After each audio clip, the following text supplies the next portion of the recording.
Bueno, bienvenidos, bienvenidas para Muchas gracias. continuar aquí con esta lectura de las memorias de la amada Madre María en esta Semana Santa.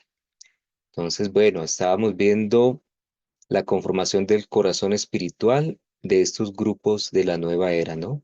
Y habíamos llegado por aquí, estamos hablando de los centros, bueno, de esas células que se descartaban, de cada dos se descartaba una para dejarlas mejores, ¿cierto? Y y vamos a empezar esta parte. En el cuerpo físico, si en el momento de gestación las células que deben formar los 7 grandes centros no pudieran polarizar debidamente, por alguna razón u otra, o no son mantenidas perfectamente dentro de su órbita, tienen un instrumento físico de encarnación que es defectuoso en una o muchas formas. La clasificación espiritual, donde cada corriente de vida toma su lugar perfecto y vive allí, es esencial antes de que podamos expandir el esfuerzo para elevar y redimir las masas y purificar todas las funciones discordantemente calificadas en el cuerpo espiritual de la raza. En la Madre María está hablando del cuerpo físico como un símil también del cuerpo de estudiantes. En el caso del cuerpo físico, pues como lo dice ella, se está formando ese vehículo físico para la persona o el alma que va a encarnar nuevamente y tanto en lo físico como en este caso en lo etérico, pues hay unos centros energéticos que ustedes han escuchado hablar muchas veces, como los chakras, ¿cierto? Llamados chakras, son centros de energía por donde entra no solamente esa energía vital, sino otras corrientes de energía que cumplen sus funciones en los distintos vehículos del ser humano. Pero si esos centros no están correctamente, como lo dice acá, polarizados o alineados, pues el cuerpo no viene perfecto, puede venir con algunas dificultades. Igual en el caso del vehículo espiritual que estamos hablando, el cuerpo de estudiantes, veamos que cada uno cumple una función de acuerdo a las características desarrolladas o esos ímpetus desarrollados a lo largo de encarnaciones y que caracterizan algunas cualidades de la presencia. Entonces, cada uno dentro del cuerpo de estudiantes ha de cumplir una función en especial y hemos de asumir esa responsabilidad de cumplirla lo mejor posible dentro de nuestras posibilidades. Estamos en un momento secreto y sagrado, un tiempo cuando yo misma, recordando mi propia experiencia, les sugiero que ponderen estas cosas en su corazón. Oren sobre ellas, pidan la gracia de su propio ser crístico para que les ilumine a ustedes y entonces no se esfuercen, pero traten de ser la mejor célula que puedan en su lugar asignado. Bueno, cuando ahí dice que no se esfuercen, se refiere a no forzar las cosas, no a que no se vayan a esforzar en nada, no, no ha de tener su recto esfuerzo, pero como que las cosas no sean como tan a las malas, ¿no? A veces uno es un poquito fuerte, hasta cruel consigo mismo. Debemos hacer como, yo sí diría, prestar nuestro mejor esfuerzo, bien entendido, bien comprendido, para cumplir ese papel que cada uno de nosotros ha de cumplir. Nosotros tenemos en nuestras manos, de acuerdo a nuestras habilidades aquí, ahora, nuestros recursos en estos momentos, muchas cosas que podemos hacer y que a veces em, no sé si a veces por falta de fuerzas o falta de entusiasmo o algo que nos hace ser constantes o dar un poquito más de nosotros, pues no lo cumplimos. Entonces, ahí viene el autoexamen donde uno analiza si está cumpliendo con su papel dentro de estas enseñanzas. He pensado que sería un regalo agradable a la vida este año tratar de grabar algunas de las experiencias de nuestra vida en Judea aún no relatadas. De vez en cuando, como la oportunidad lo permita, les traeré a su recuerdo algunas de estas escenas y cuadros hogareños. Pues bueno, acaban de empezar unas narraciones acerca precisamente de esa vida, pero ya, imagínate, dadas directamente por la Madre María sobre esas experiencias que tuvieron junto al Maestro Jesús y los apóstoles hace 2000 y tantos años, ¿no? Antes de la gran iniciación de nuestro bendito Jesús, nosotros solíamos sentarnos juntos en la privacidad relativa en aquellos pocos momentos que algunas veces teníamos cuando no había demanda de asistencia del público. Hablábamos acerca de los medios y formas mediante los cuales podríamos mejor perpetuar la verdad, preservar la claridad del mensaje de Jesús y dar éste a la posteridad como una ley practicable. Bueno, acá voy a hacer un paréntesis porque hemos mencionado que la vida del Maestro Jesús es un ejemplo, ¿cierto? Que Él vino a dar una enseñanza, pero la enseñanza más grande está en la propia vida que llevó Jesús. Y esa vida está simbolizada en el sendero espiritual, con unos episodios principales. Alguna vez hemos mencionado las iniciaciones o las grandes iniciaciones, y esas grandes iniciaciones como pasos en el sendero, y los maestros hablan más o menos de unas 5 iniciaciones principales, de esas grandes iniciaciones, porque hay otras que también se nombran, pero son como iniciaciones menores. Pero digamos que las grandes iniciaciones están representadas en la misma vida del Maestro Jesús y empiezan con su nacimiento, ¿no? El nacimiento del Cristo. Sería ahí, por eso les digo, están las 5 iniciaciones mayores, esa sería la primera iniciación. El bautizo seguiría, la transfiguración, la crucifixión y por último la ascensión. Esas serían como las 5 etapas en la vida del Maestro Jesús que marcan esos grandes pasos que toda la humanidad, todos los seres humanos, hemos de dar en algún momento también. No nos vamos a extender mucho en eso, con el favor de la vida. En algún momento miraremos precisamente esos episodios en la vida de Jesús y hablaremos un poquito más de esas iniciaciones. Pero por ahora, sépanlo que la vida del Maestro Jesús tiene dentro de ella misma grandes misterios, grandes secretos y grandes bendiciones para la humanidad. Porque si uno medita en eso, se va dando cuenta cuáles son esos requisitos o qué tuvo que hacer el Maestro Jesús para que, para ir cumpliendo como con esas iniciaciones, esos pasos en la vida espiritual de todo ser humano. Bueno, y acá cuando la Madre María se está refiriendo a esa gran iniciación, ya se estaba refiriendo a la crucifixión y ascensión, ¿no? Ya vamos a ver en un momento eso. Sí, Luz Amparo, dime. Buenas noches. Buenas noches. Eh, ¿El maestro Jesús solo tuvo esas iniciaciones o todos los maestros tienen las iniciaciones o son diferentes? Estamos diciendo que todo ser humano, o sea, es un proceso por el cual, es un camino por el cual nosotros llegamos a esa unión con la divinidad. Existían desde antes del Maestro Jesús y todavía existen.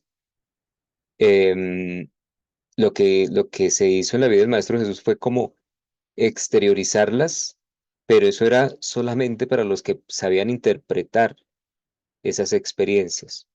Yo apenas las estoy nombrando, pero no las estamos explicando, ¿cierto? Si uno empieza a meditar en esos puntos claves de la vida de Jesús, va a descubrir muchas cosas.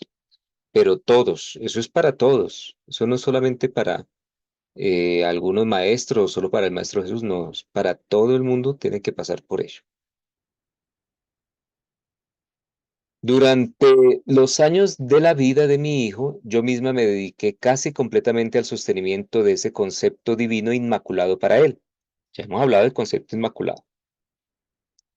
No me comprometí en ningún servicio extraño, excepto aquellos requeridos de mi hogar. Trataba de vivir en un estado de contemplación constante de su estado de ser el hombre divino, enfatizando su maestría a través de la presión de mi propio pensamiento y sentimiento concentrado.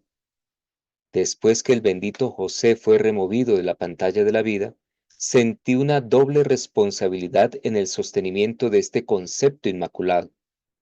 Puedo decirles sinceramente que no fue sin mucho pesar personal que me separé de la gran fuerza de la quietud serena y dignidad de José para caminar ese sendero más o menos sola. Sin embargo, la ley de la vida y los señores del karma determinaron que esto fuera así, y cuando su misión fue lograda, él, al igual que todos los otros antes que él, plegó sus túnicas a su alrededor y regresó hacia dentro del corazón del Padre. Fue mi oportunidad quedarme. Todo esto que estamos hablando, todo esto estaba contemplado dentro de un plan divino que se había diseñado dentro de los planos internos. ¿Se acuerdan que hablamos un poco de eso? La Madre María fue preparada para esto. O sea, ella recibió un entrenamiento para lo que ella menciona aquí como conservar el sostenimiento del concepto inmaculado sobre el Maestro Jesús.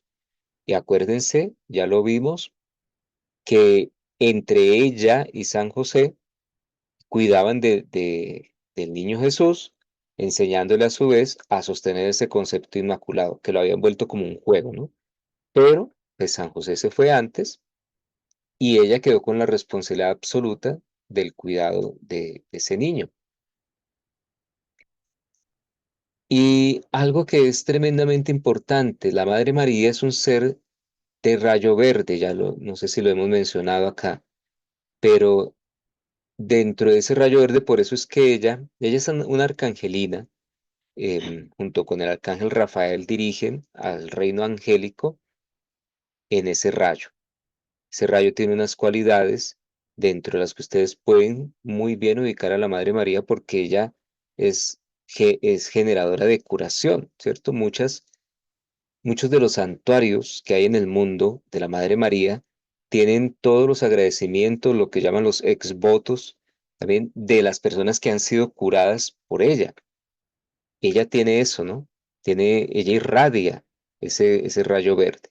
Pero el rayo verde también tiene una cualidad muy importante que es la consagración, que es lo que está hablando ella aquí.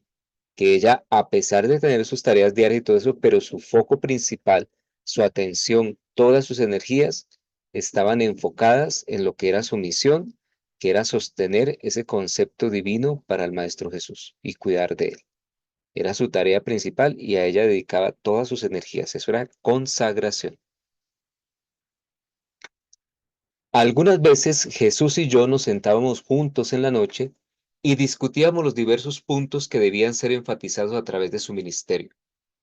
Más de una vez discutimos la necesidad de pasar a través de la apariencia de la muerte a fin de probar la inmortalidad de la vida y que el hombre a través de su propia conciencia podía trascender la muerte y tener la maestría sobre una vestidura que ante todos los intentos y apariencias hubiera perdido su vitalidad.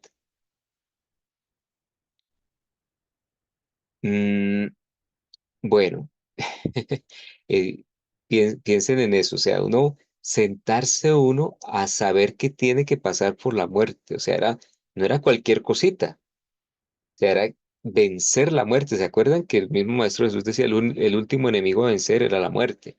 Y eso fue lo que él vino a mostrar, que el ser humano puede hacer eso. ¿Para qué? O sea, ¿para qué mostraba él ello? Pues para dar como pruebas de que existe, de que la vida va más allá de este cuerpo físico y que el ser humano es más que este cuerpo físico, que es la vida misma y esa vida es espíritu. Por eso prosigue y por eso pudo darse ese vencimiento de la muerte y luego resucitar y ascender, ¿no? En el retiro donde toma lugar esta iniciación, por ejemplo en Luxor, es comparativamente fácil para los iniciados altamente entrenados retirar los sentidos del contacto con el mundo alrededor de él y suspender el aliento de tal forma que ante todos los intentos y propósitos el cuerpo esté muerto. Ustedes habrán escuchado de esto, sobre todo en la India tienen esa práctica, ¿no? De la suspensión del aliento, pero también era una iniciación allá en Luxor. Y esto está relatado un poco, si se acuerdan, nosotros vimos todas esas iniciaciones que el maestro Serapis Bey da a sus estudiantes en Luxor. Él habla de eso cuando menciona los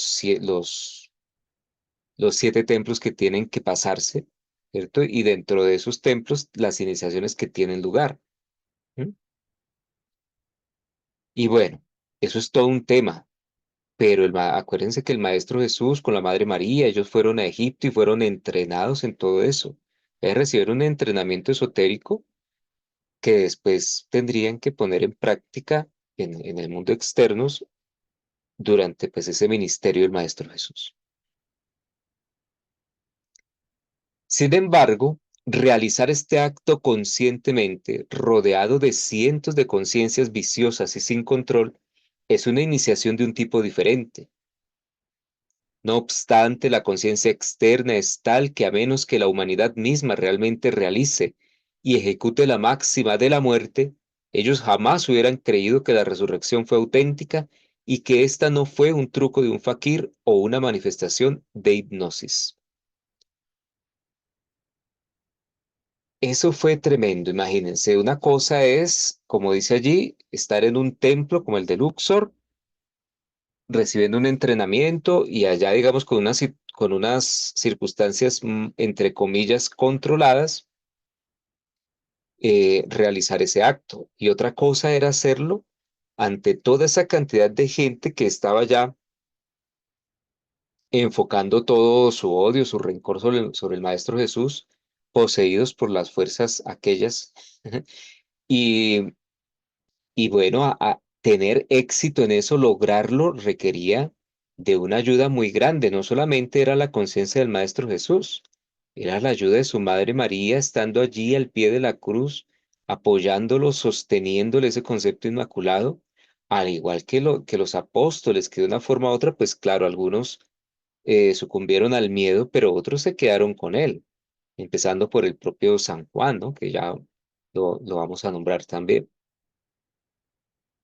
Y dice la Madre María que eso era necesario para que la gente creyera, que pues hemos sido por lo general muy incrédulos y se necesitaban como pruebas físicas que la gente viera que, así como decían muchos que querían ir y tocarlo y ni siquiera creían, tuvieron que ir a meterle una lanza por el costado para, no sé, terminar de ver que se moría Jesús allí en la cruz y para que después pudiesen creer en la resurrección y que no hubiesen ido a decir que había sido un truco, que había sido como habían en esa época, por eso menciona ella aquí, muchos faquires que hacían esos trucos y se enterraban y después los desenterraban y hacían a través de hipnosis o otras cosas, hacían creer a la gente que estaban haciendo milagros.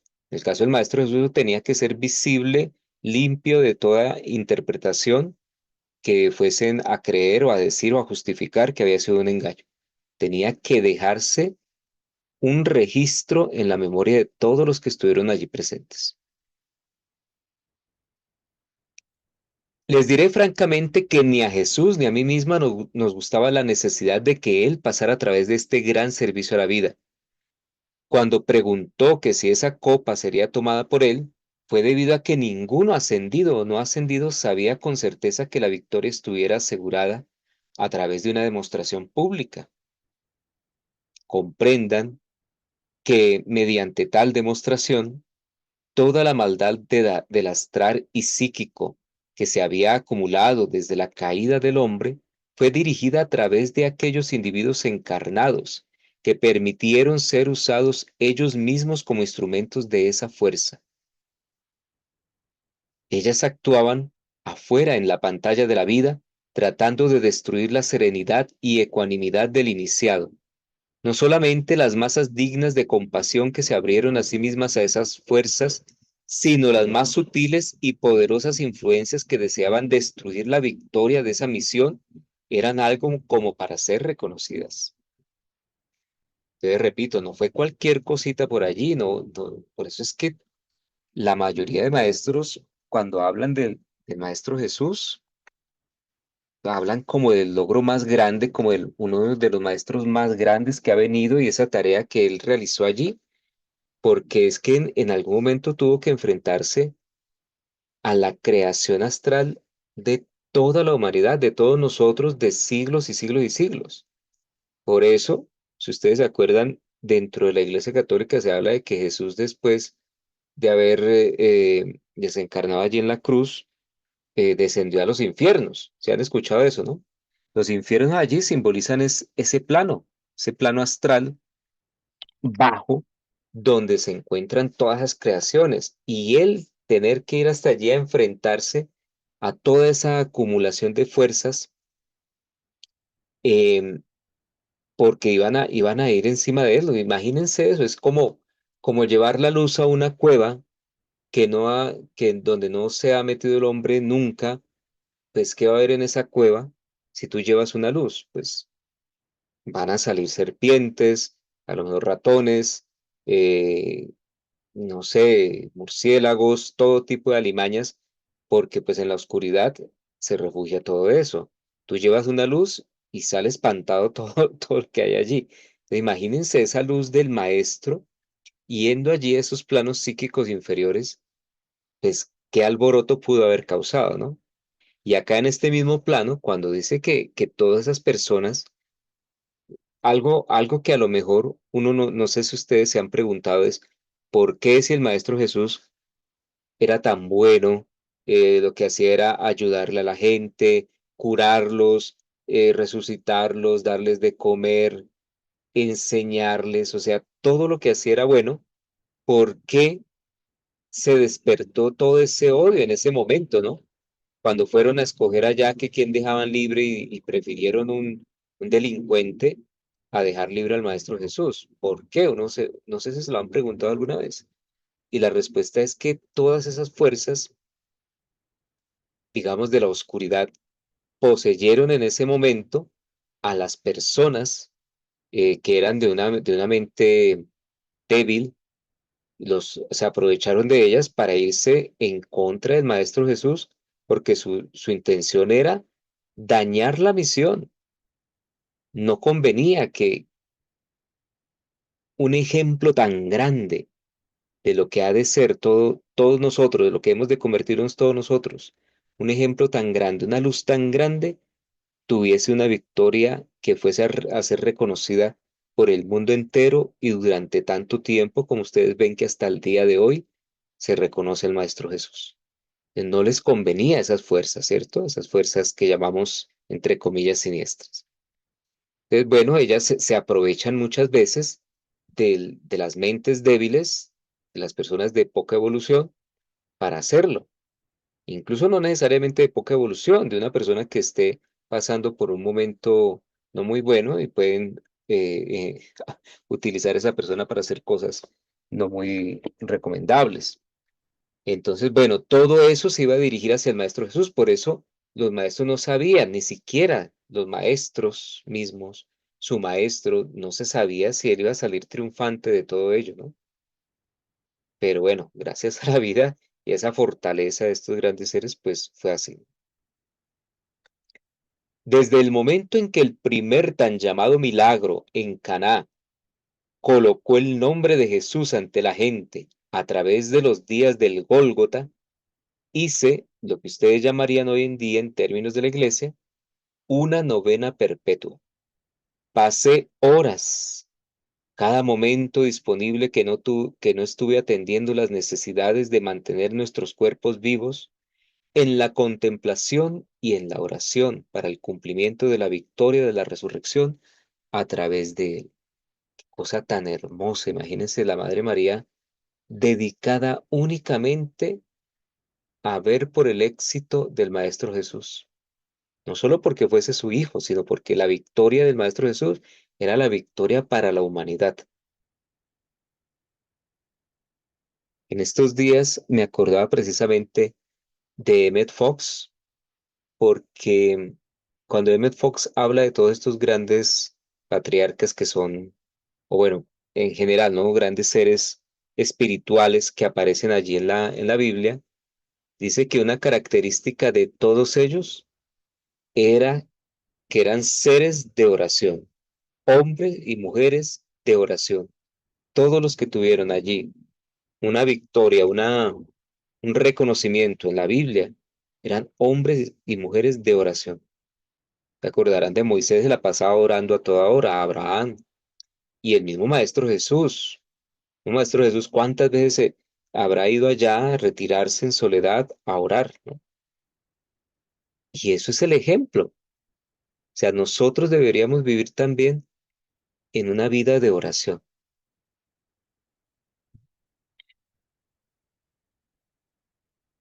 Lucas, uno de los discípulos, era médico y había sido iniciado previamente por Jesús en algunas de las actividades sutiles relacionadas con la curación. Aún él decía a menudo, no creo que esto pueda ser hecho. Es que ustedes ponen a pensar, eso parecía muy difícil, ¿no? Imagínate ver morir a alguien y que ese alguien te diga que no, que va a resucitar. Dios. Sin embargo, como ustedes saben, fue hecho de forma muy bella con la asistencia del gran Mahacho Han y los amados amigos ascendidos y de otra clase. La memoria y la gloria de esa experiencia permanece hasta este día. Eso quedó grabado en la memoria de la humanidad a través, eso, a ver, todo lo que pasa en este mundo tiene un récord, un registro en los planos etéricos, pero sobre todo cuando vienen seres así, que tienen un gran impacto en la conciencia de muchas personas, eso deja un registro, pero por siglos y siglos y siglos, para bien. Este es el caso de esa misión del Maestro Jesús y por eso él tuvo que pasar por esas cosas, o sea, tuvo que pasar por esa gran iniciación en la cruz a través de la muerte y después ante esa cantidad inmensa de gente y después resucitar, mostrarse también ante todo el mundo y ascender. Por allí dicen que ante la vista de más de 500 personas. Eso quedó grabado en esas personas que después en algún momento de la historia participarían de alguna manera u otra en el desarrollo, la evolución de lo que fue el movimiento cristiano, porque era necesario que se expandiera esa enseñanza del Maestro Jesús, que era, acuérdense, era el nuevo ímpetu que iba a regir por esos 2000 años. Hablo de esto solo porque ustedes podrían preguntarse por qué nosotros no planeamos más para el futuro. Nuestras mentes y corazones estuvieron más o menos concentrados en hacer esta misión tan positiva y dinámicamente impresa sobre y fijada en la conciencia de la gente, que de una u otra manera no pensamos demasiado mucho más allá de la mañana de resurrección. Aquellos de ustedes quienes estuvieron cerca en esos años saben que la misión de Jesús fue profundamente grabada en los cuerpos etéricos que llevan. También las victorias y los milagros grabados en escritos en los libros de la Biblia, los cuales han sido un patrón para la gente hasta el momento presente. Estos récords han de ser revivificados ahora y manifestados como una prueba positiva de sus verdades y su gran servicio cósmico a la vida. Ella se refiere aquí a que muchos de los estudiantes o seres que trabajan por desarrollar esa espiritualidad y expandir la enseñanza en el mundo, pues muchos de ellos estuvieron allí presentes también. A lo mejor algunos de nosotros, no lo sabemos. Y que tenemos eso grabado allí en las memorias, en las memorias etéricas. Así en este momento no nos acordemos de ello, pero eso a lo mejor serán revivificados. ¿Y para qué? Para darnos un ímpetu mayor, para darnos ese impulso que a lo mejor no, nos haga falta para desarrollar la labor en esta encarnación. Sin embargo, a medida que nos acercábamos a ese espectáculo final, Jesús y yo decidimos entre nosotros que yo retornaría a Betania. Comprendan que en Betania conocimos casi la única felicidad durante esos días difíciles. Conocimos allí el hogar, Conocimos la dulzura de las flores y la alegría de la amistad, que no era tocada por el deseo del beneficio personal. Solíamos sentarnos allí y justamente regocijarnos en la presencia de Dios y en la del uno con el otro. Jesús dijo: Madre, en Betania pienso que tú y aquellos quienes permanecerán pueden pasar mejor esos años aún destinados a ti. Si la ley lo permite, les visitaré allí de vez en cuando y con lo mejor de mi habilidad les llevaré a ti y a aquellos de mis amigos de corazón las leyes que les fortalecerán y asistirán para ayudar a la gente. ¿Mm? O sea, después de haber resucitado, ¿se acuerdan que el Maestro Jesús compartió con ellos bastante tiempo, ¿no? 40 días.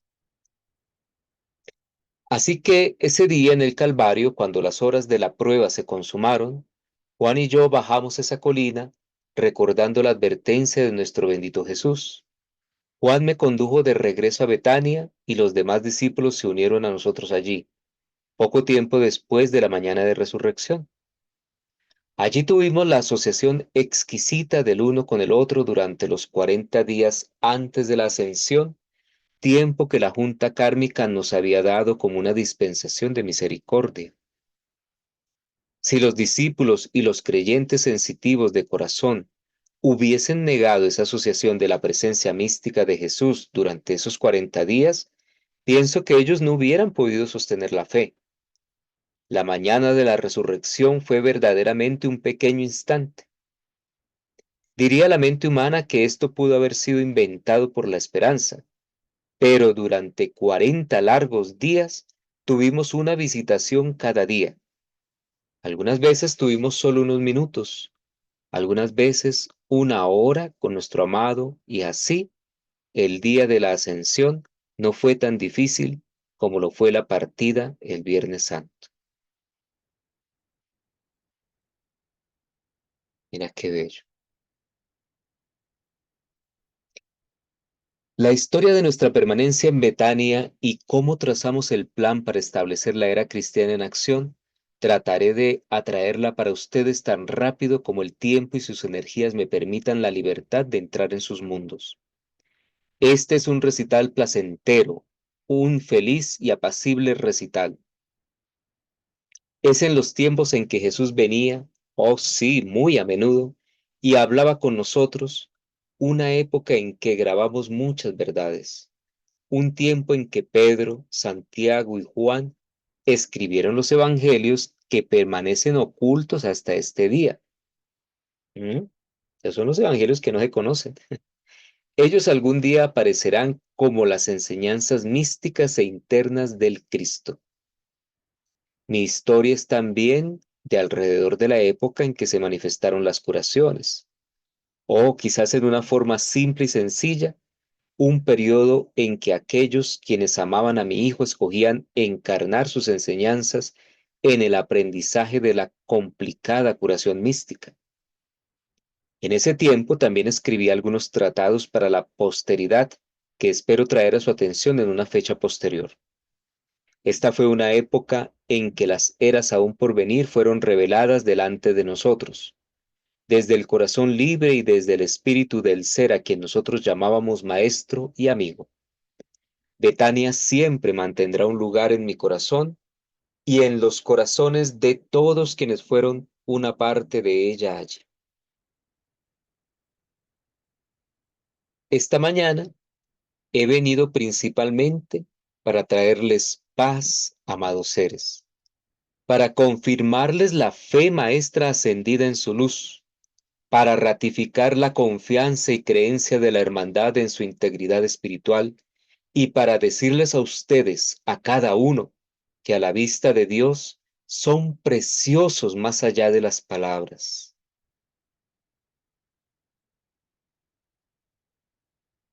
Esto puede parecer de muy poca importancia a los sentidos humanos, pero el registro de los pensamientos y sentimientos externos de la gente no se mide por eso que es ratificado divinamente. ¿Mm? Amados hijos, es una cosa hermosa mirar en los corazones de ustedes, moldeados hace 30, 40, 50 años, y verlos un poquito cambiados. En muchos casos, ver la luz cristal habiendo elevado la acción vibratoria de cada célula. Es una cosa bella cuando uno da una pieza hermosa hecha a mano a cualquiera de los hijos de Dios y encontrarla sostenida en gracia, a menudo lustrada por la luz y el fuego del sufrimiento, hasta que ésta sea un cáliz más hermoso. Algún día, cuando ustedes entreguen esos cuerpos y lleven la réplica de ese corazón a los salones del karma, será precioso verlo con la luz brillando completamente, conteniendo dentro de sí la cosecha de su servicio en todas sus encarnaciones.